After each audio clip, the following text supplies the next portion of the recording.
And joining us this morning is Mr. Laolu Akande, former spokesperson to the former vice president and host of Inside Sources.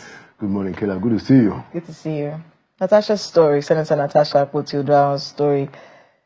I mean, if you followed it from the beginning up to where we are, you may not be very surprised. There are a lot of things that are happening, but just your thoughts on it, because it does seem pretty sad, especially when you think about the fact that she represents a group of people, and those people are not being represented right now. Yeah. Well, I mean, I think like we said before, our suspension, doesn't seem to align with our laws. The courts have ruled, a number of times that you cannot suspend an elected senator. So to that extent, but I think the matter again is in court. But this latest development, I like to say two things. One, I wish that we are not using the law enforcement agencies in these very seemingly personalized ways. But I guess, if people feel aggrieved, they probably want to push the issues, and you're talking of very important people. The Senate President is number 3 man in this country. If he feels aggrieved and he writes a petition to the Inspector General of Police, the chances are that it will be looked at. So I do hope that Senator Natasha is going to get good lawyers and that he can prove some of the things that she has said. But the overriding factor for me, or overriding point for me, is that all of this is just a distraction. It's a complete, total distraction. It is not in the interest of the public. It has no value. It has nothing to us as a people. It's just becoming much of a charade. It is a pretty scary situation, and like you said, we'll see how it all unfolds. Yeah. But when things happen, and I think it's important to point this out, you have to think not just about how your actions will affect now. Sometimes things have ripple effects. Absolutely. And then when you are someone in government, you also have to think about plan ahead. If you're going to stand by something, then you should have a plan for to go all the way. And I really do hope that that's the situation that we have here. The lawmaker who just left here is from Kogi State, and he actually believes, that she was wrong. He said, we couldn't have it didn't have to get here. There were conversations that were had. People had talked. I had an interview with Senator Abamoro not too long ago. He said, I spoke to her personally, and she wouldn't listen to me. Should she have backpedaled? Well, because I remember the last time you were here, you were supporting her courageous and how she stood her ground. But some people are saying maybe she should have. Well, I don't. I come from the point of view of somebody who says that rights have been violated. She's been harassed, and I thought that what we needed to do, or what has to be done, is to give her and the people that she's accusing a very free and fair, transparent process for us to be able to know what exactly happened and what did not happen.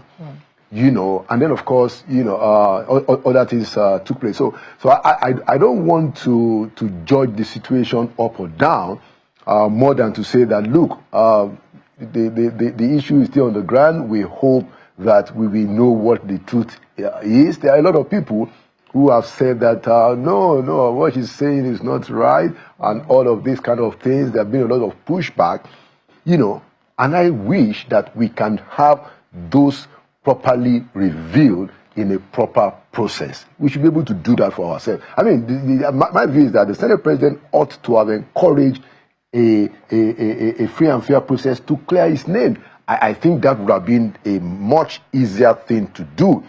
There are, it looks as if you are trying to shout her down. It looks as if you are trying to use your power to pummel her. But like I said, if the Senate President felt that he's been aggrieved and raises a petition to the Inspector General of Police, they will act on it, and one hopes that all of these things will be sorted out properly in court. Let's move on to the President Bola Ahmed Tinubu. Right. He is the sole candidate for the APC according to what we heard in that APC summit yesterday. Right. Oh, the ripple effects of that. Everyone had something to say. Our phones are full of messages from people saying this is what we believe. But most of them from the opposition believing that this was ill-advised, too soon, an insult to the sensibilities of the Nigerian people who are dealing with harsh economic realities. You give the pass mark to the person that the Nigerian people are blaming for their situation in life.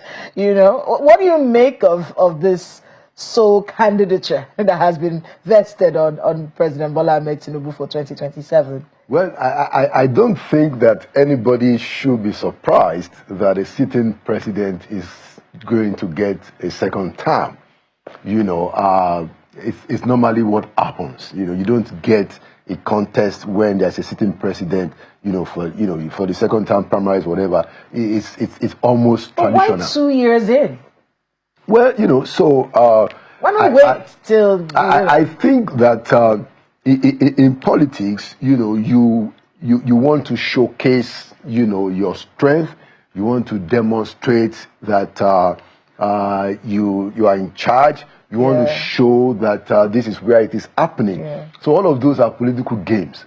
The real frustration that Nigerians must express is with the opposition that doesn't know they are left from their right.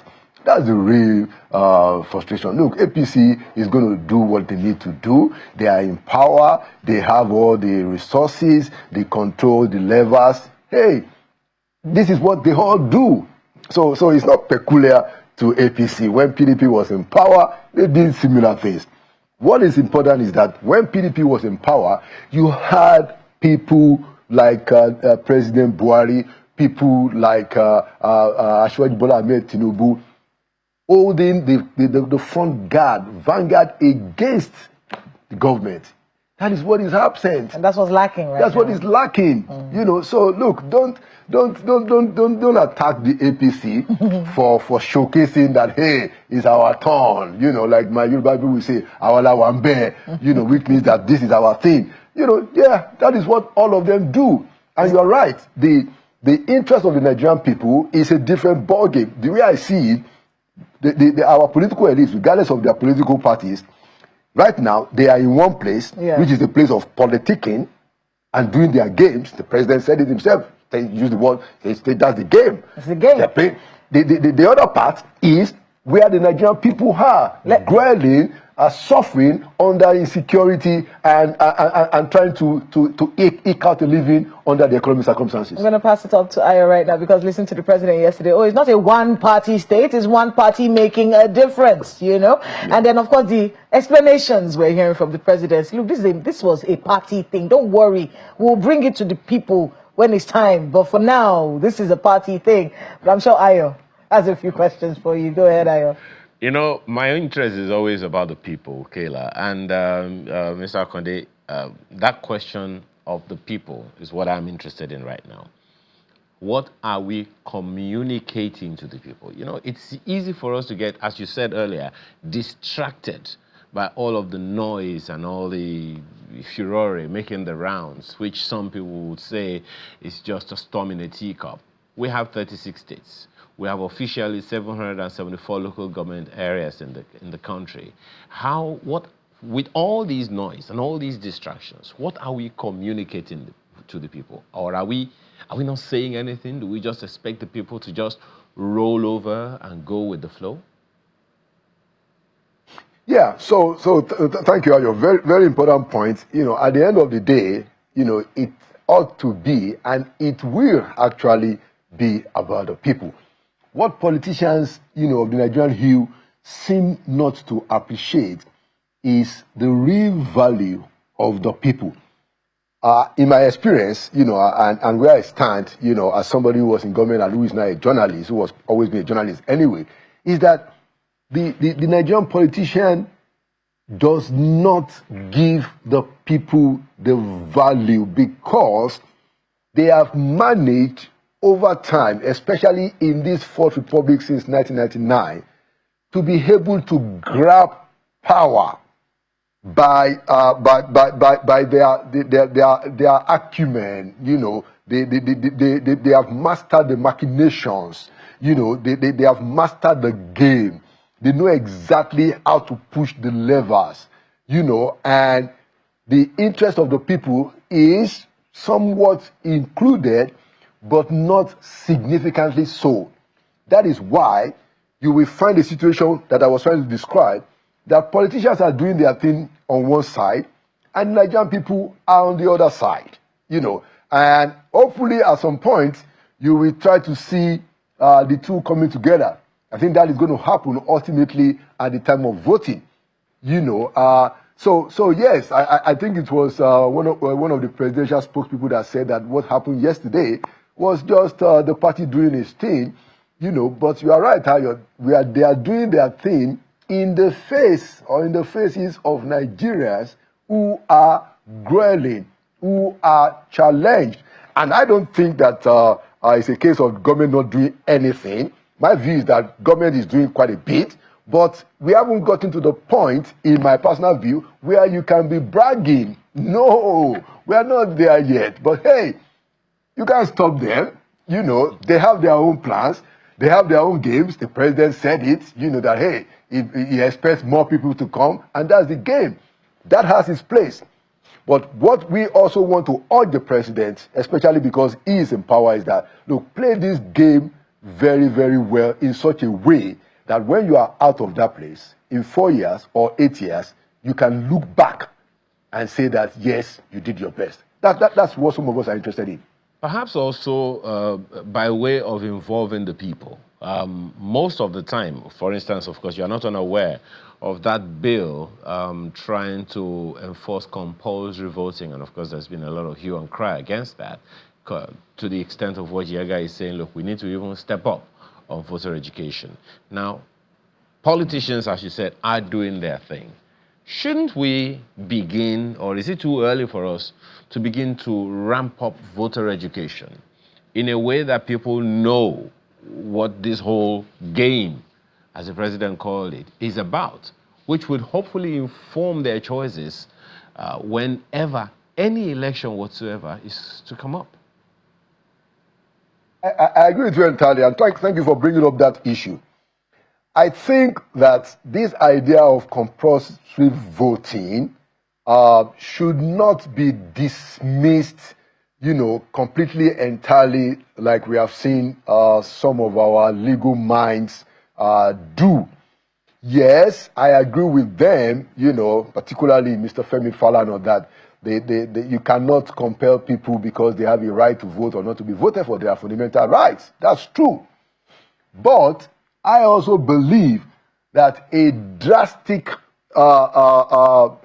cure, we need to do something drastic about the fact that you have over 200 million Nigerians, and what is the figure of people voting? 10 million, 12 million?